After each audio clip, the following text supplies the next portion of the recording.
म्हणायचे सत्तेपेक्षा मला धम्म द्या. माणसाला माणूस जोडणारा धम्म आहे आणि धर्म बघा मोहवर रकाना आहे, माणसाला तोडणारा धर्म आहे.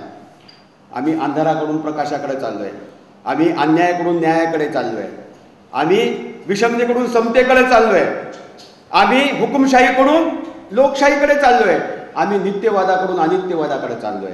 वाईट करायला आम्ही काही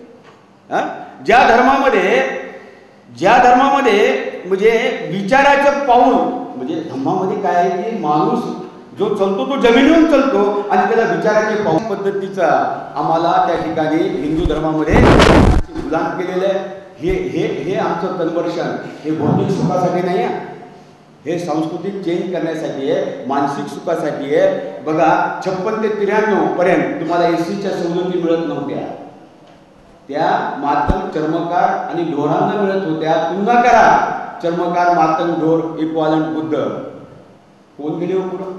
तुम्हाला भौतिक प्रगती होतच असते, एवढा मोठा पुरावा आहे, दुसरा कोणी दिसत नाही. फॉरेनमध्ये बघा जास्तीत जास्त ब्राह्मणाची मुलं आणि बुद्धाची मुलं गेलेले आहेत. ही प्रगती आहे. म्हणून शेवटी जाता जाता तुम्ही आमचं सामर्थ्य आहे. आणि मग या मिशनला तुम्हाला फक्त तोंडी द्यायचं का सहकार्य. आम्ही तुमच्या पाठीमागे काय करणार आहे, तुम्ही काय कृती करणार आहे त्यासाठी. तर मला तुमच्याकडे एक अपेक्षा आहे की तुम्ही बुद्धिस्ट झाला, तुम्ही एक नॉन बुद्धिस्ट या मिशनला धम्म करायचा ना मला आणि धम्म सांगत चला. कुठे नॉन बुद्धिस्ट असले तर 10 सांगा, न्यूनगंडता पाळू नका. आणि सगळ्यात चांगला आमचा धम्म आहे. जिनेवाला परवा सर्व धर्मगुरूची म्हणजे फार मोठी झाली, धम्मसंगती झाली तिथे. तर पहिल्या क्रमांकाला म्हणजे धम्म हा पहिल्या क्रमांकाला आला. आता टाइम्स ऑफ इंडिया मध्ये वाटली 3 महिन्यापूर्वीची. इतकं मोठं चांगलं आमचा धम्म आहे हे सांगा.